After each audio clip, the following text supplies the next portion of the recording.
Aujourd'hui, par la grâce de Dieu, je voudrais vous enseigner sur un thème d'actualité, puisqu'il s'agit d'un thème qui va davantage nous amener à comprendre l'époque dans laquelle nous sommes.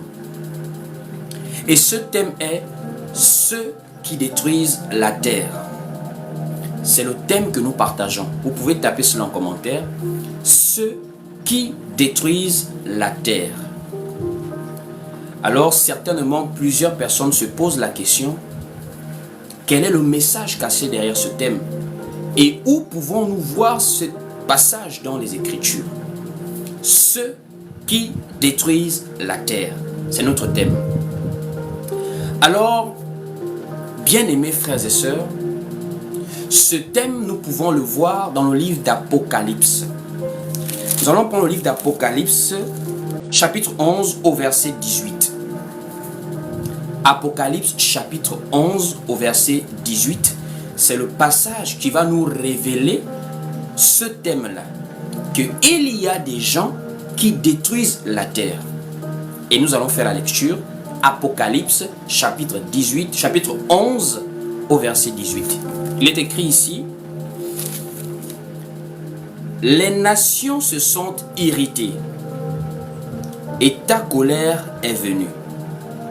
Et le temps est venu de juger les morts, de récompenser tes serviteurs les prophètes, les saints et ceux qui craignent ton nom, les petits et les grands, et de détruire ceux qui détruisent la terre. On dit ici, et de détruire ceux qui détruisent la terre. Ce n'est pas moi, c'est une affirmation biblique. La question qu'on va directement se poser, ou encore les questions qu'on va se poser: 1. Qui détruit cette terre? 2.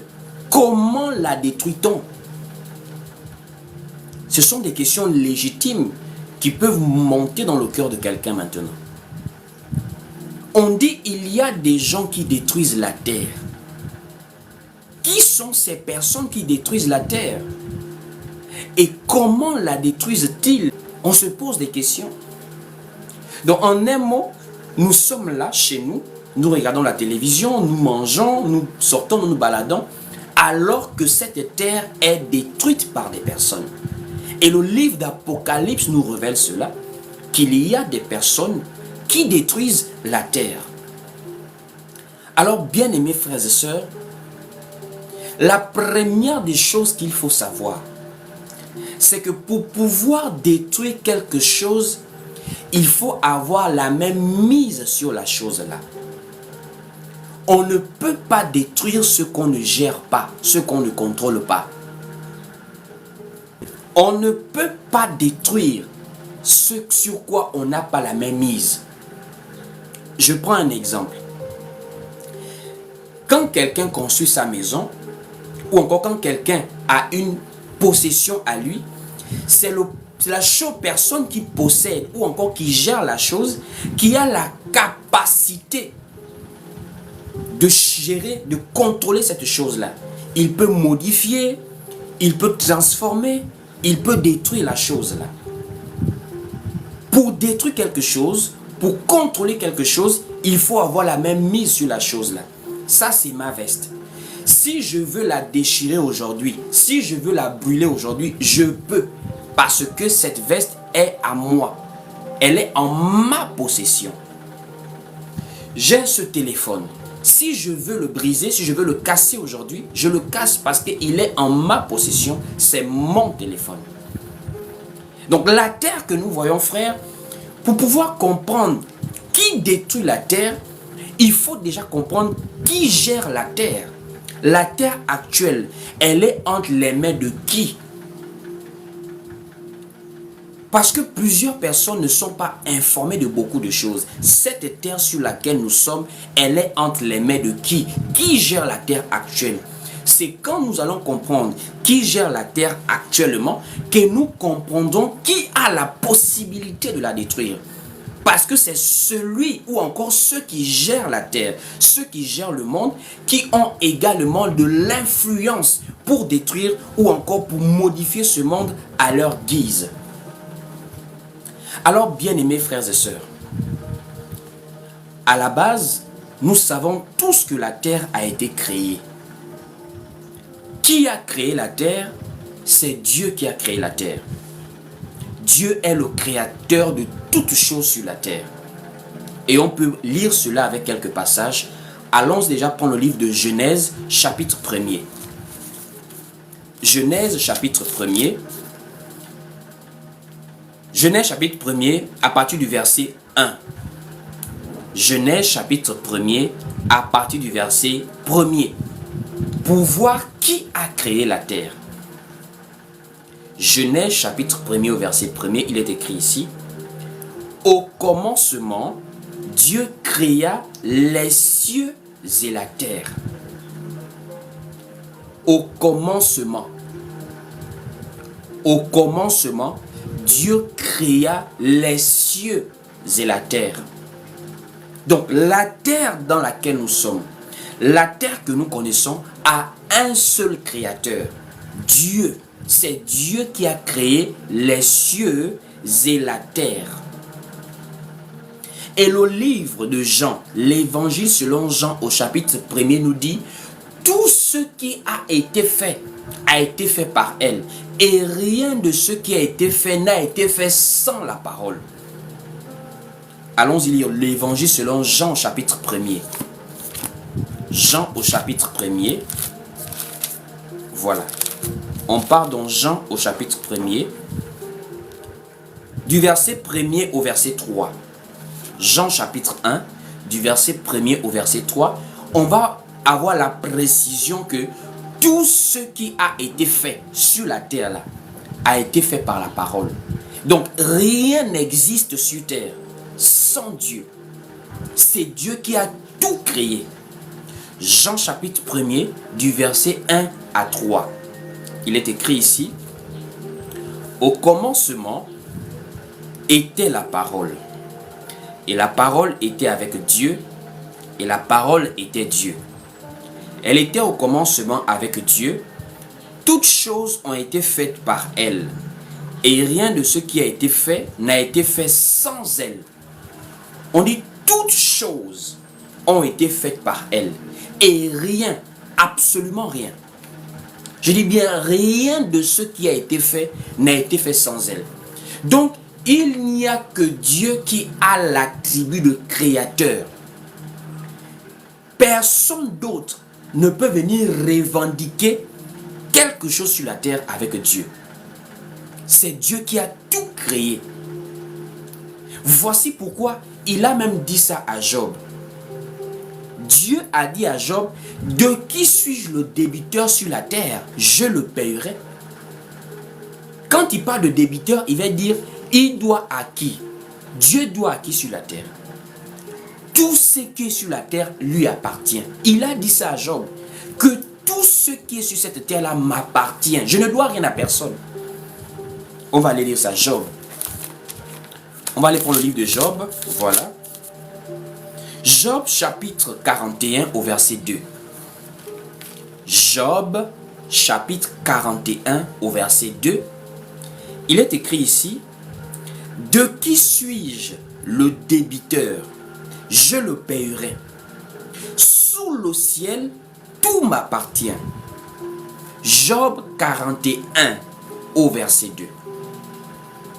Dieu fait déjà comprendre à Job que tout ce qui est sous le ciel lui appartient.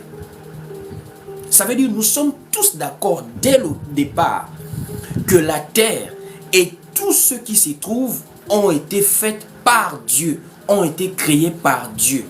Tout lui appartient. Tout lui appartient. Voici pourquoi l'apôtre Paul pouvait même dire dans le livre de Romains que comment toi qui es l'argile, tu vas venir faire des reproches à Dieu, que pourquoi ne m'as-tu pas créé de cette manière ou de cette manière? Des gens qui veulent venir aider Dieu. Tu es une belle africaine, tu as des cheveux crépus, Parce que Dieu a tout créé bon dans son œuvre. À chaque fois dans la Bible, après la création, on disait Dieu vit que cela était bon. Dieu vit que cela était bon. Dieu a créé des blancs, des noirs, cheveux crépus, cheveux raides, des slaves. Il nous a tous créés et il vit que cela était bon. Mais il y a des gens qui viennent reprocher à Dieu leurs cheveux crépus. Il y a des gens comme ça. C'est-à-dire, tu es une belle femme africaine avec cheveux crépus, mais toi, ça ne te plaît pas. Toi, tu viens montrer à Dieu que c'est pas bon. Alors que la Bible dit dans Genèse, Dieu vit que cela était bon. Dieu vit que cela était bon. Tu as une belle peau noire. Tu peux prendre crème éclaircissante pour mettre. Parce que toi, tu vois que c'est pas bon. Alors que Dieu qui t'a créé vit que cela était bon. Donc en un mot, Dieu est le propriétaire de tout ce qu'il y a sur terre. Les cieux et la terre ont été créés par Dieu et tout lui appartient. Ça, c'est la base. Maintenant, quelqu'un va se dire, est-ce que c'est Dieu alors qui détruit le monde, puisque tout lui appartient? Or, pour détruire le monde, il faut avoir la même mise sur ce monde. Est-ce que donc c'est Dieu qui détruit cette terre-là? On va aller doucement, frère, doucement. Dieu a tout créé et Dieu vit que cela était bon. Mais souvenez-vous, à chaque fois que Dieu voyait que cela était bon, on n'était pas encore dans le péché. Le bon de Dieu là, c'est le bon avant le péché, pas bon après le péché. La seule chose que Dieu n'a pas vu que c'était bon avant le péché, c'est la solitude de l'homme. Toute la création, Dieu vit que cela était bon. Dieu vit que cela était bon. Dieu vit que cela était bon.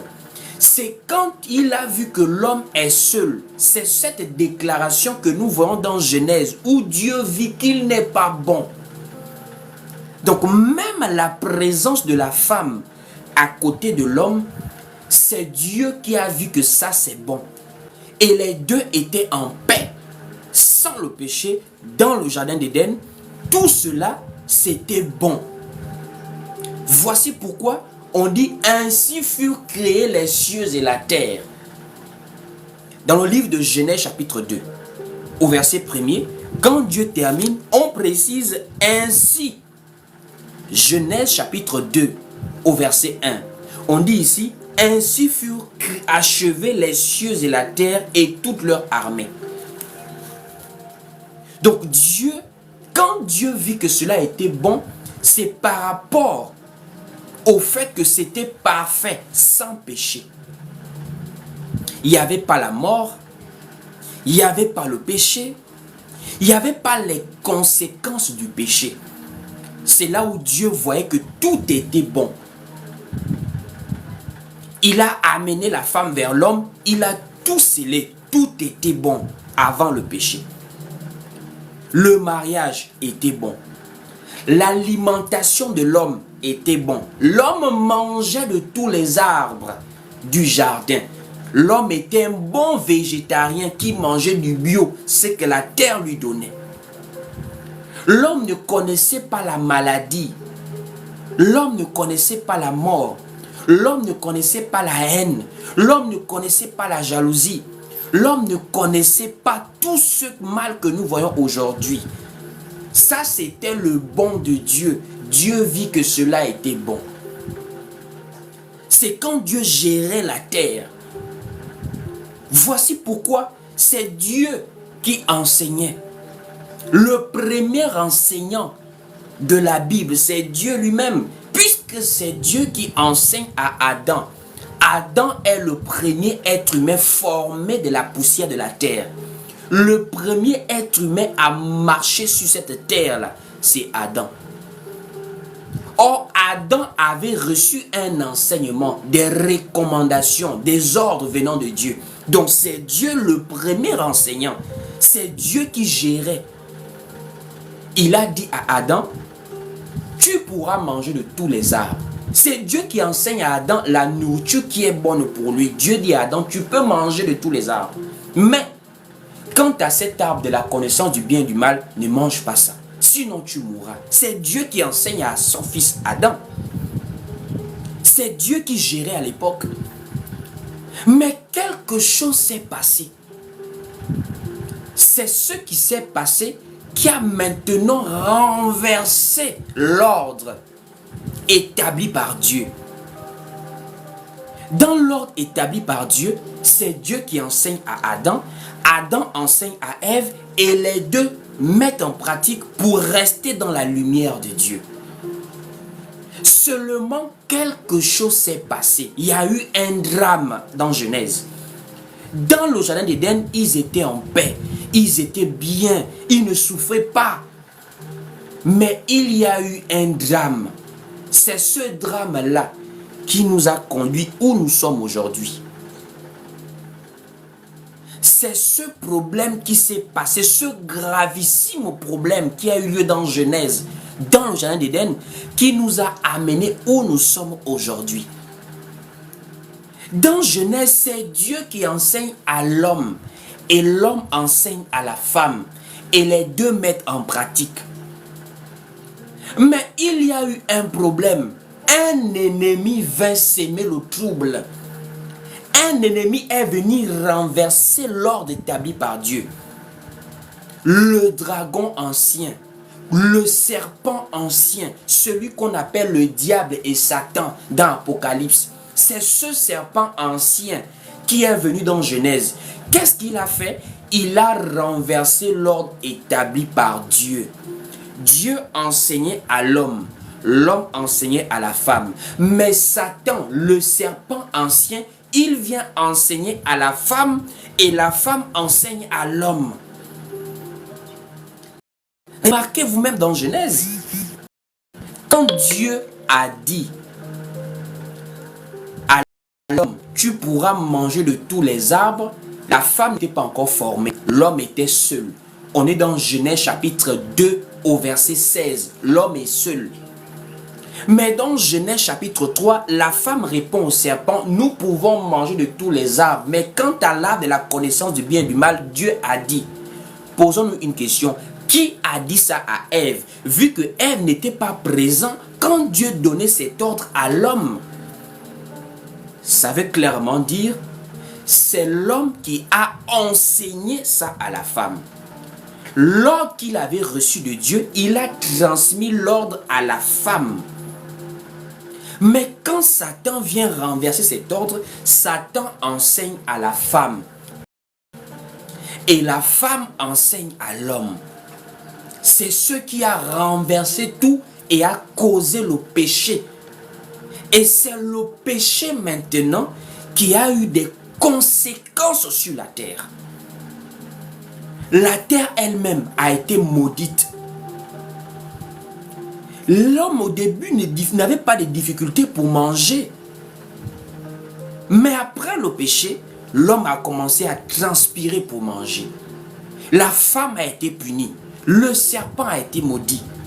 Donc, après l'ordre renversé, la désobéissance, le péché est entré, la mort est entrée et il y a eu des conséquences.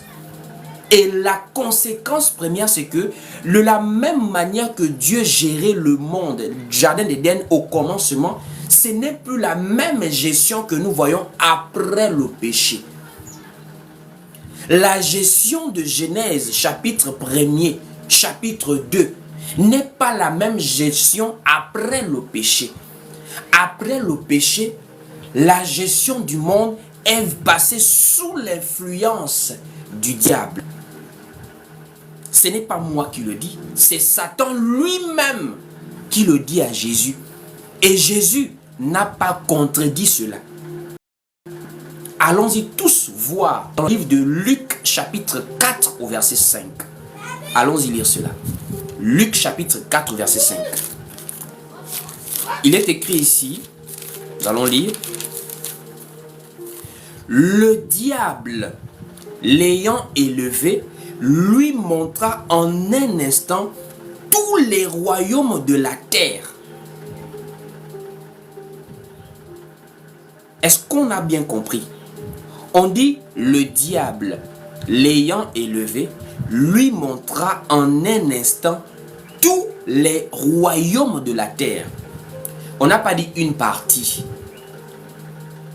On n'a pas dit quelques royaumes.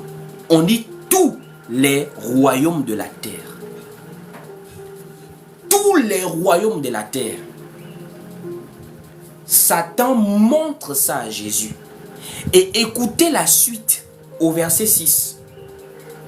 Au verset 6, et lui dit, c'est Satan qui parle, hein, il dit à Jésus, je te donnerai toute cette puissance et la gloire de ces royaumes, car elle m'a été donnée et je la donne à qui je veux.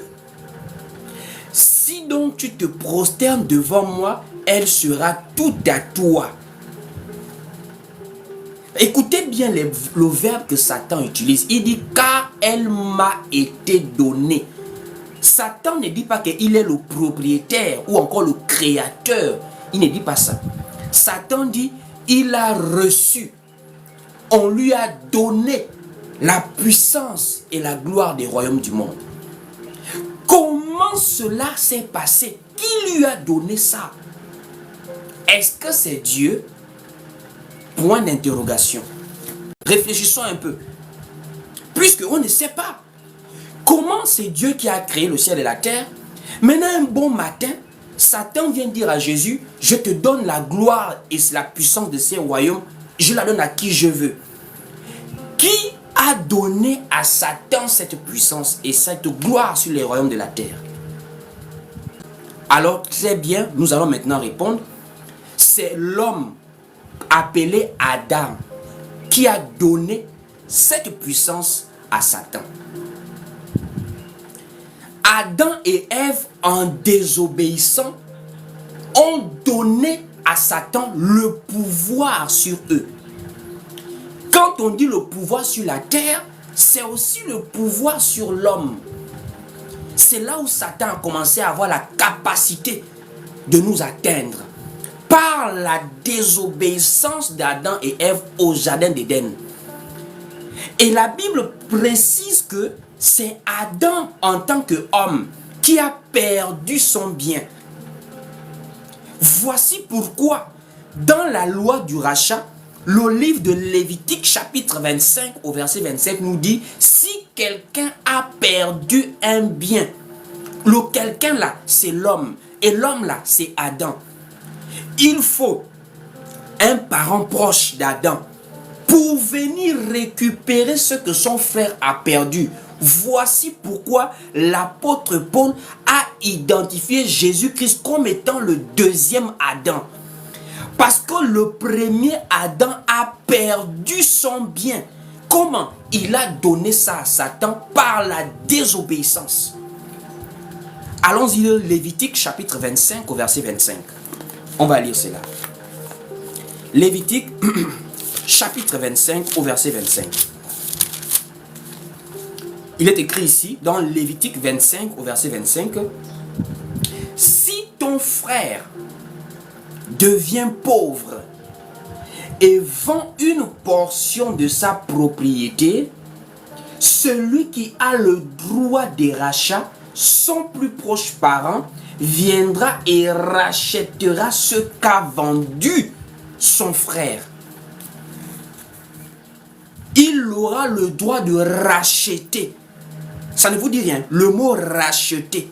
Mais racheter, c'est le rachat que Christ est allé faire à la croix. Or, ce rachat, il fallait avoir le droit de le faire. C'est pas n'importe qui pouvait racheter l'homme. Qui pouvait racheter le bien qu'a perdu l'homme. C'est pas n'importe qui. Il fallait son plus proche parent. Voici pourquoi Dieu au ciel ne pouvait pas venir sauver l'homme. Dieu, dans sa gloire, personne ne peut le voir et vivre. Les Écritures nous disent, il habite une lumière inaccessible à l'homme. L'homme ne peut pas, avec ce corps charnel de péché, entrer dans la présence de Dieu. Voici pourquoi il a fallu que Dieu vienne maintenant dans un corps qui est proche d'Adam. Ce corps, c'est le corps d'un autre être humain. C'est cet être humain qu'on a appelé Jésus. En tant que Jésus, Dieu avait maintenant le droit de racheter le bien qu'a perdu Adam. Voici pourquoi l'apôtre Paul dit, il y a le premier Adam et il y a le deuxième Adam. Le deuxième Adam est venu récupérer l'autorité que le premier Adam avait perdue. Adam avait perdu l'autorité. Adam s'est appauvri. Adam qui dominait sur les animaux, c'est maintenant Adam qui fuit le lion. Adam fuit maintenant la panthère, alors que c'est Adam qui a donné les noms à ces animaux dans Genèse. Adam s'est fait maintenant enseigner par la femme qui prêche, alors que le premier Adam, c'est lui qui enseignait à la femme. Donc, le pouvoir que Satan aujourd'hui a, c'est Adam par la désobéissance qui le lui a donné. Voici pourquoi Dieu vient maintenant en Jésus-Christ pour racheter cette autorité, cette puissance, l'autorité de gérer la terre à Satan. Il vient récupérer ça. Voici pourquoi la parole nous promet des nouveaux cieux et une nouvelle terre où il n'y aura plus de péché. Parce que cette terre a été souillée par le péché aussi. Donc on comprend maintenant tous d'où vient la puissance que le diable a aujourd'hui sur le monde. Cela vient du péché adamique, la désobéissance d'Adam et Ève au jardin d'Éden. Amen, amen. Est-ce qu'on me suit? On va maintenant continuer. Il y a encore un deuxième passage qui confirme clairement que le monde actuel est sous la puissance du malin. Le livre de 1 Jean, chapitre 5, au verset 19. Allons-y lire. 1 Jean, chapitre 5, au verset 19. On va lire. 1 Jean, chapitre 5, au verset 19.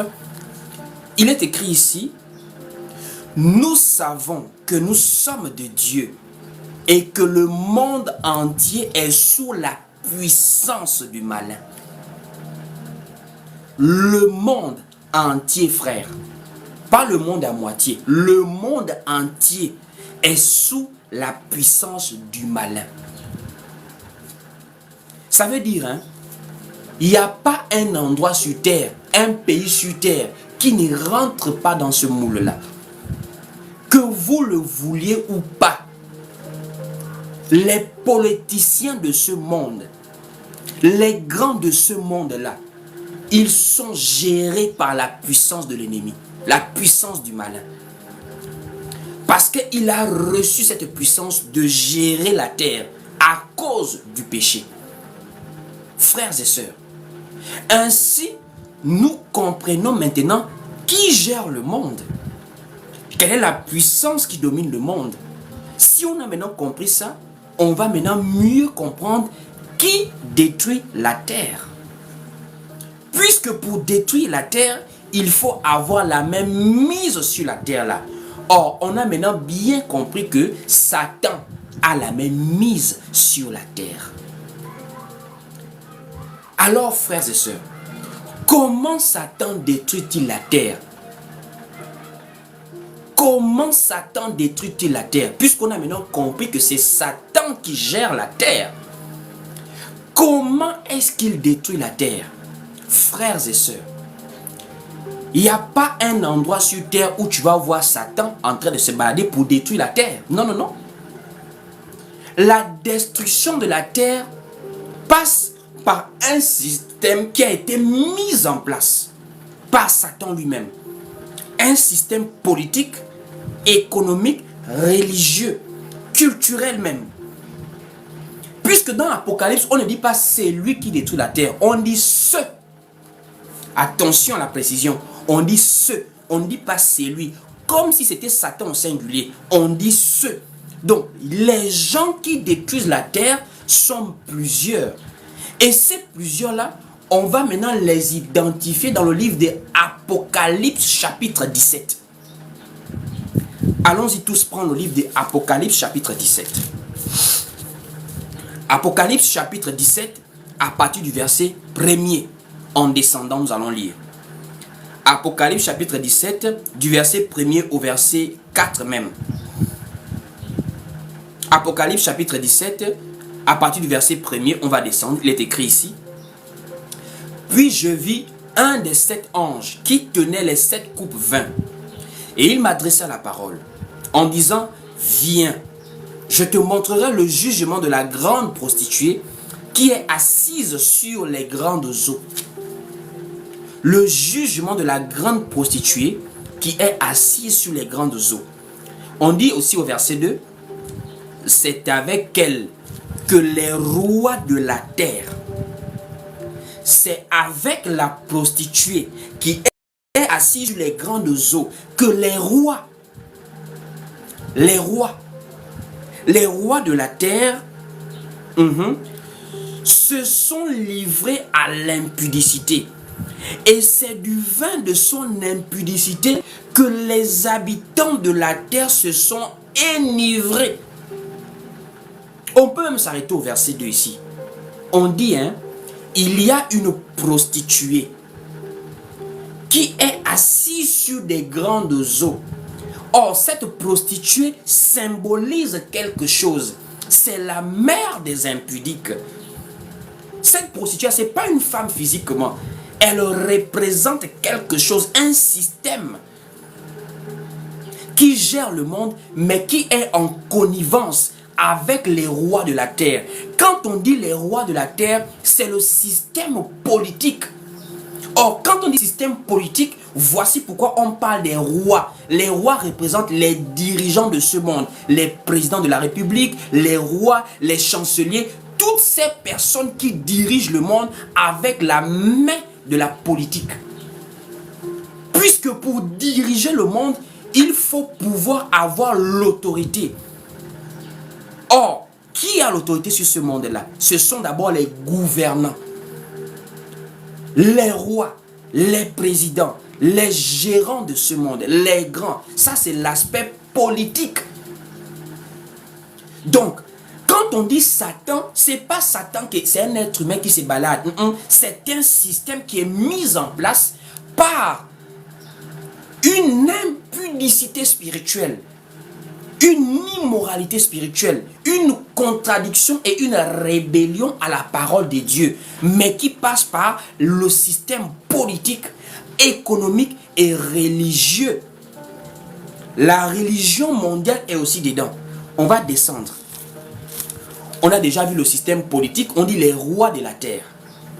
On va aussi au verset 3. On dit ici, il me transporta en esprit dans un désert.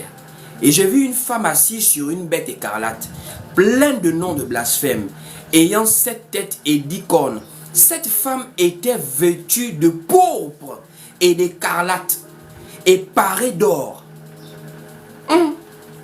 On dit là maintenant, on est dans un désert. On parle toujours d'une femme, une prostituée. Tantôt, elle est sur les grandes eaux. Elle s'enivre avec les rois de la terre. On parle de l'aspect politique. Tantôt, elle est maintenant dans un désert. Et dans ce désert, on est maintenant en train de voir une sorte de richesse. On est maintenant en train de voir l'opulence de cette dame-là. Elle n'est pas pauvre, elle est riche. Elle est riche. Pourquoi? Son habillement montre qu'elle a de l'argent. On dit ici, cette femme était vêtue de pourpre et d'écarlate. Quand on dit pourpre, on parle d'habits précieux. On dit elle était parée d'or. L'or, elle avait de l'or sur elle. On dit ici, et de pierres précieuses, de perles, d'or, remplies d'abominations et des impuretés de sa prostitution. L'aspect économique est là. Donc on a l'aspect politique, on a l'aspect économique. On voit comment Satan gère ce monde. Et la gestion de Satan est en train de détruire ce monde-là. Allons-y maintenant voir la représentation de cette femme-là qui va nous montrer qu'il y a aussi un aspect religieux dans la gestion du monde par Satan. Allons-y voir. On dit ici, On va aller doucement, pas à pas. Allons-y voir à partir du verset 9. Pour maintenant voir l'explication qui nous montre qui est cette femme, qui est la bête et qu'est-ce qu'elle représente. On est dans Apocalypse 17. Allons-y maintenant voir au verset 9. On a déjà vu l'aspect politique, l'aspect économique. Allons-y maintenant voir l'aspect religieux qui va ressortir de la description qu'on fait de la femme là. L'explication. Au verset 9, on dit ici, c'est ici l'intelligence qui a de la sagesse. Les 7 têtes sont 7 montagnes sur lesquelles la femme est assise. Allons-y posément, doucement. On dit ici, les 7 têtes sont 7 montagnes sur lesquelles la femme est assise. On continue. Ce sont aussi 7 rois. 5 sont tombés, un existe, l'autre n'est pas encore venu. Et quand il sera venu, il doit rester un peu de temps. Et la bête qui était et qui n'est plus est elle-même un 8e roi, et elle est du nombre des 7, et elle va à la perdition. Les 10 contes que tu as vus sont 10 rois qui n'ont pas encore reçu de royaume, mais qui reçoivent autorité comme roi pendant 1 heure avec la bête. On dit ici, moi je veux qu'on fasse attention sur le verset 9. On dit c'est ici l'intelligence qui a de la sagesse.